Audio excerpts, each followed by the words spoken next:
Selanjutnya yaitu terkait service area. Jadi untuk service area ini outputnya itu dia akan menghitung keterjangkauan suatu lokasi.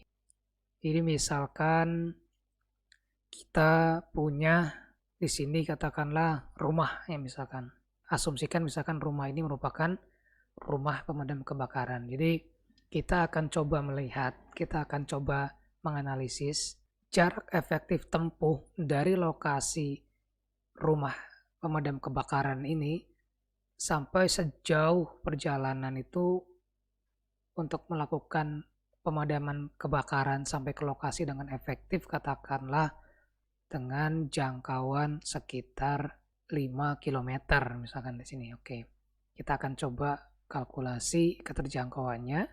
Jadi yang kita pilih pada network analysis ini service area from point dari suatu lokasi ya. Point. Oke, klik 2 kali, kemudian vector layer representing network masih tetap jalan yang kita gunakan di sini karena networknya jalan. Kemudian start point-nya untuk lokasi titik awalnya itu misalkan di mana nih lokasinya. Nah, itu kita klik yang rumah ini ya dengan cara klik yang poin 3 ini, klik kiri, kemudian kita klikkan lagi di rumah. Oke. Koordinatnya sudah terisi. Kemudian tipenya di sini shortest ya. Jadi yang hasil outputnya itu nanti akan kalkulasi jarak. Nah, travel cost. Jadi distance for shortest, time for fastest. Jadi yang kita gunakan di sini travel cost tapi dengan shortest jadi distance. Di sini yang dipakai jaraknya berapa? Di sini karena kita satuan meter di sini, coba kita inputkan 5 km ya atau 5000 meter di sini. Untuk advance biarkan default saja. Lalu untuk service area ini dia akan menghasilkan output lines katanya. Jadi jarak-jarak keterjangkauannya sampai kemana. Dan yang satunya itu boundary nodes, jadi menghasilkan titik-titik terjangkauan yang kita gunakan. Sekarang kita pakai yang line saja. Untuk menyimpan hasilnya kita klik pada icon 3 simbol ini, save to file. Misalkan di sini service area 1 misalkan ya. Save as type-nya tetap masih SAP gitu. Dan save.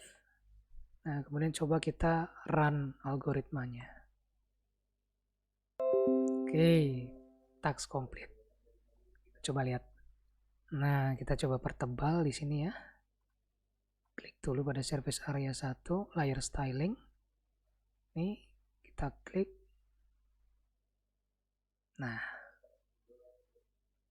ini.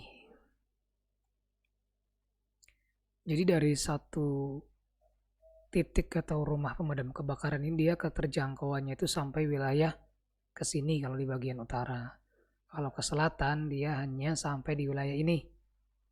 Dan arah yang lainnya di sini dan yang ini di sini. Jadi kalau misalkan ada suatu kasus kebakaran misalkan terjadi di Kecamatan Palimanan di titik ini. Jadi untuk perjalanan dari lokasi pemadam kebakaran sampai ke kecamatan ini sudah tidak efektif lagi.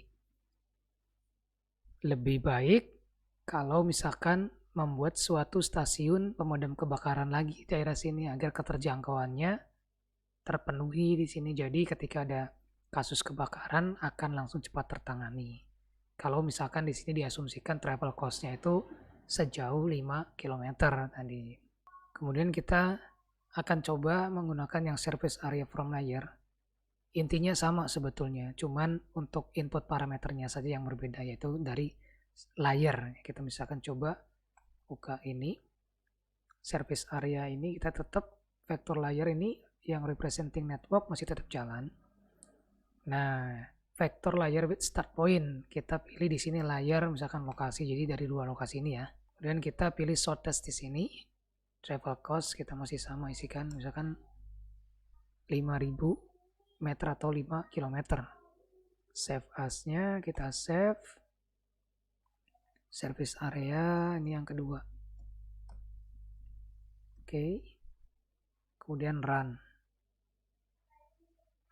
Oke, sudah berhasil. Nah, di sini juga mencirikan lokasi-lokasi keterjangkauannya ya. Misalkan kita tebalkan dulu yang service area 2 ini hasil eksekusi tadi. Masih di simbologi. Ini yang dipilih service area 2 single. Ini Kita scroll aja. Oke. Nah, play. Jadi ini keterjangkauannya. Dari rumah pemadam kebakaran, di sini dia sampai wilayah ini. Sedangkan untuk yang dari lokasi ini dia keterjangkauannya segini.